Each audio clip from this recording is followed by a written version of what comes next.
I want to begin by acknowledging the almost heretical nature title of this gathering. In a hypersexualized world that glorifies sex while treating it superficially, the idea of desexualizing the mind sounds like a step backward. It sounds like a denial, like outdated Puritanism, like weakness. And that is precisely why we need to delve into the profound wisdom. In Jung's philosophy, a desexualized mind is not at all a mind or denies sexual energy. Quite the opposite. It is a mind that has reached such a high level of mastery and awareness that raw sexual energy, the libido, no longer controls it from the shadows of the unconscious. Instead, this immense force is consciously honored, contained, channeled, and transmuted into fuel for creative genius, unwavering focus, and spiritual will. Think of your sexual energy as crude oil. In its natural state, it is volatile, dark, dirty, and if it leaks out of control, it can cause immense environmental disaster in your life,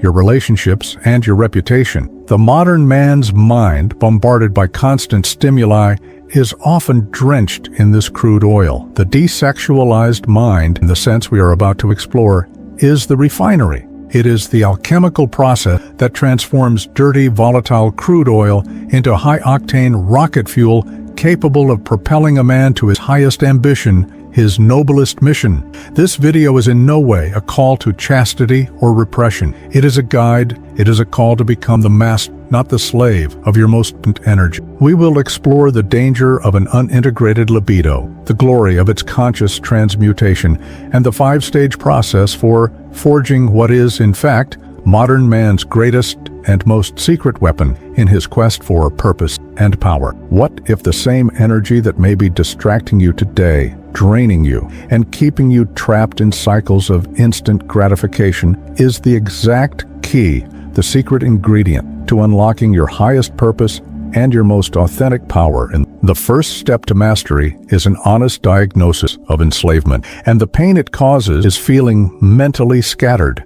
It's the chronic difficulty in focusing on a single important task, of feeling your mind constantly pulled in 1,000 directions. Creative block, the feeling that your well of ideas is and in the silence of your own consciousness. It's the secret shame of feeling controlled by impulses and addictions, whether it's pornography, the incessant search for sexual validation on social media, or the constant rumination over past or future achievement. What's happening here, in Jung's language, is the mastery of unconscious eros. When our sexual energy, our most primal life force, is not consciously honored, understood, and integrated into our total personality, it remains at its most instinctual and primitive level. And from the unconscious, it hijacks a conscious mind. It keeps it in a constant state of hunting, always seeking the next stimulus, the next gratification. And this constant state of hunting drains your libido, which is your total psychic energy,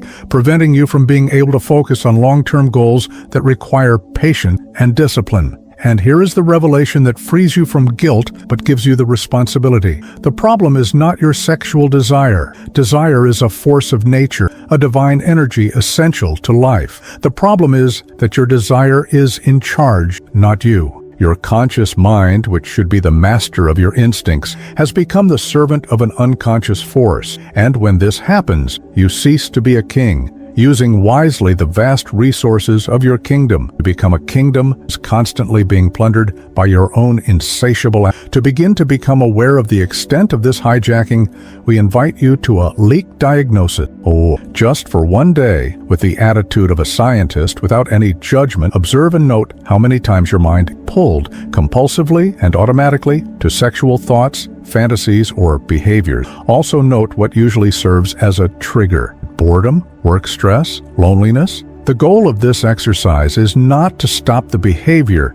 It is simply to become aware, perhaps for the first time, of the extent of the leak of your mental energy and focus throughout a single day. Think of your mind as a great and powerful ship designed for long and important expedition. Your self, deepest and wisest self, should be at the helm like the captain, guiding the ship toward its purpose. A state of unintegrated eros, the helm has been given to a drunken and mutinous sailor who is your primal impulse. And this sailor does not care about the final death. He only pursues every siren that sings on the horizon, every island of immediate pleasure, taking your ship closer to the rocks and further away from the golden continent you came. After diagnosing the bondage to impulse, the most common fear that arises in man is that of loss. It is the fear that by trying to control or manage your sexuality, you will become a dull person without passion, without your mojo, without your light. It is the fear that in order to become focused and disciplined, you will have to sacrifice your own virility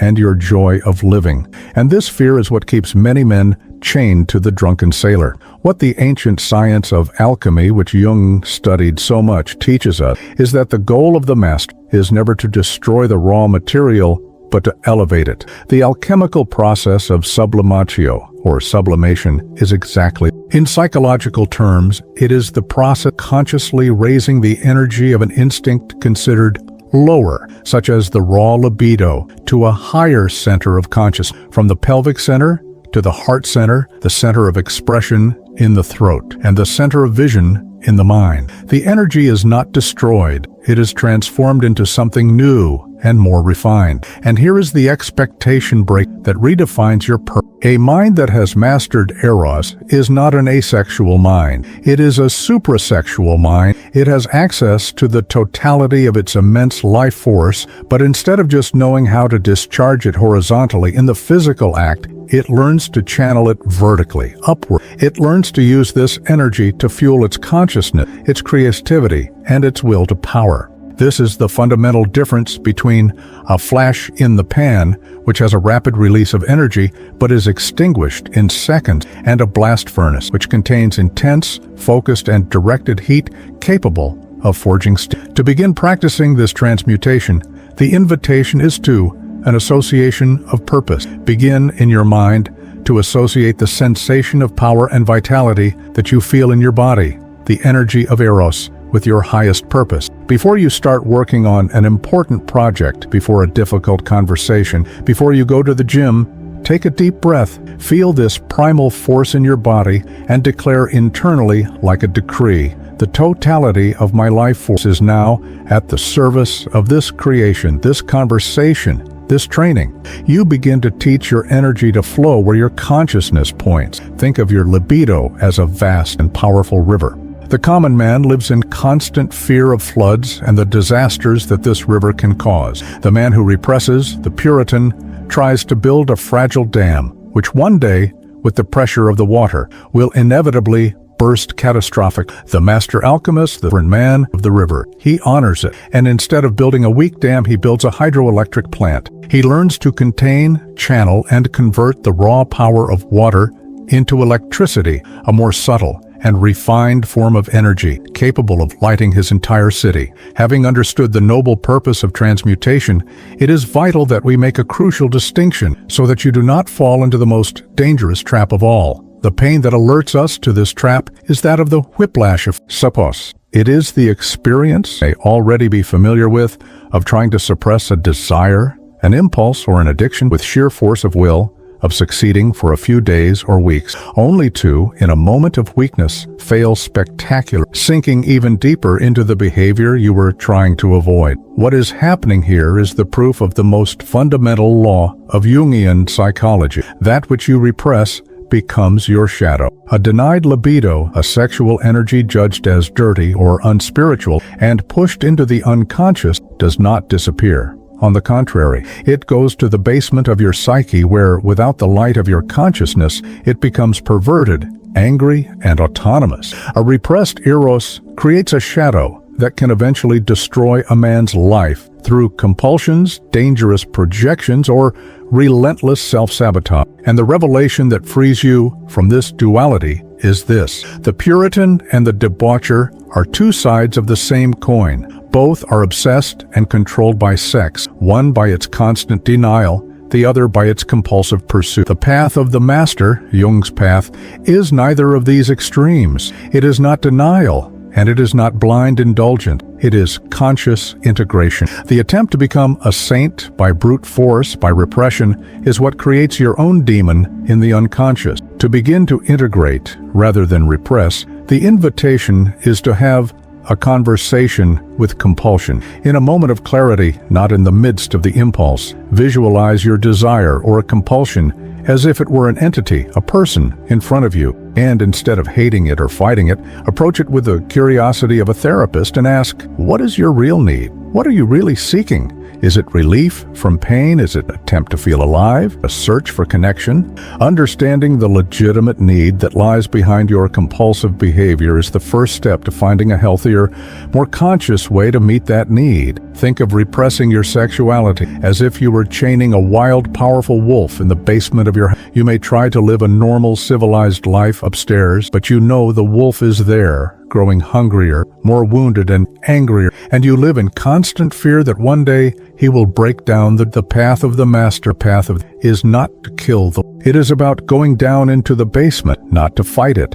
but to understand it, to feed it consciously, and finally, to integrate it into your pack as a source of strength, instinct, and power. We have now reached the heart of our alchemy. After understanding the need for mastery, the danger of pain that arises, that of how to do it. It is the need for a practical method, a process that goes beyond the ideas of just controlling yourself or trying to distract yourself, which we know do not work in the long term. It is the longing for a technique that allows us to actually work with this powerful energy conscious. The practical process of energy transmutation involves 3 fundamental steps. The first is learning to feel the energy in its pure form without judgment. The second is to learn to contain it in your body for a moment without acting on the first impulse. And the third, and most important, is to learn to consciously redirect it toward a higher goal of your own choosing. The revelation that makes this process possible is that the key is not to fight the energy of the impulse. It is to ride it. It is to use the very force of the wave of desire that was previously dragging you down to propel you in a different, higher. Always remember this fundamental principle of the psyche. Energy always follows focused attention. Its power lies in where you choose to direct your attention at the moment the energy arises. And here is the practical ritual, your alchemical forge. The next time you feel a strong sexual or libidinal impulse rising that you do not want to follow compulsively, try this 3-step process. First, contain. Do not suppress the energy, do not judge it, and crucially, do not act on it. Just take a deep breath and feel this energy's pure power, like electricity vibrating through your body. Hold it for a moment, with the firmness of a blacksmith holding red-hot metal with his tongs. Second, channel. Close your eyes for a moment. Bring to your mind, as clearly as possible, the image of your most important project, your highest goal, your greatest work. Now, visualize this burning energy that you are feeling in your body rising up your spine like a river of golden lava. Visualize it infusing your heart with passion, your throat with power of expression, and your mind with genius clarity, all of it focused entirely on that goal of. And third, create. Immediately after this visualization, take an action, no matter how small, toward your goal. Get up and write a single paragraph of your book. Sketch out your idea. Send that strategic email you have been putting off. The important thing is to anchor the energy that has been transmuted into concrete action in the real world. This closes the alchemicals. Think of your libido as red-hot metal. Compulsive indulgence is like throwing this hot metal directly into water. It creates a lot of steam and noise, but no useful creation. Repression is like letting the metal cool down and become a cold, useless piece of iron. Transmutation, the practice we have described, is the act of the master blacksmith. He places the red-hot metal on the anvil of his intention and hammers it with the focus of his action until it transforms a sharp and beautiful. After all this alchemical work, the journey takes us to its final expression in the world. And it is born of the deep desire to be a man of substance, quiet power, of presence and purpose, and of the fear of remaining a big boy, a man ruled by his appetites, at the mercy of his impulses, and incapable of building anything lasting and meaningful. The end result of a man who has learned to integrate his eros, who has become the master of his own power plant, is the birth of the sovereign man. He is the archetype of the king who finally assumes his throne. And the fruits of this journey, the superpowers he manifests in the world, are unmistakable and transformative. And the breaking of expectations here is that this man is not weak, he is not apathetic, and he is not asexual. On the contrary, his presence is felt as even more powerful and magnetic, precisely because he is now conscious, autonomous, and self-sufficient. The signs of his mastery are clear. The first is laser focus. The mental energy that was previously dispersed in 1,000 distractions is now available for deep, focused, and prolonged work. The second is centered charisma. He radiates a calm and powerful presence that attracts the respect and trust of others, not because he is predatory, but because he is complete. The third is creative power. He has direct access to the source of life force to fuel his art, his business. And the fourth is unshakable will. He is no longer easily diverted from his purpose by instant gratification. To consolidate this state of being in your daily life, the invitation is to make a vow of purpose. Clearly define what your great work is at this moment in your life. It could be building your business, writing your book, or being the best father you can be. Write this purpose down in a visible place. And every morning, when you wake up, renew your inner vow to feed this purpose with your most primordial life energy. You are consciously giving your libido a noble job to do. Think of the common man as a sailboat. He is beautiful, but he depends entirely on the winds of desire and luck to move. The integrated man, the alchemical man, has installed a nuclear reactor in his boat. He can still appreciate the winds and use his sails when appropriate. But your destiny, your speed, and your power to sail against the tide are now driven by a massive, self-sustaining, and entirely under your command internal energy source. We have journeyed together today from the bondage of the primal impulse to the master of the alchemy. We have passed through the diagnosis of energy leakage, the revelation of sublimation, the danger of repression, and the practice of the forge, to arrive finally at the vision, the sovereign.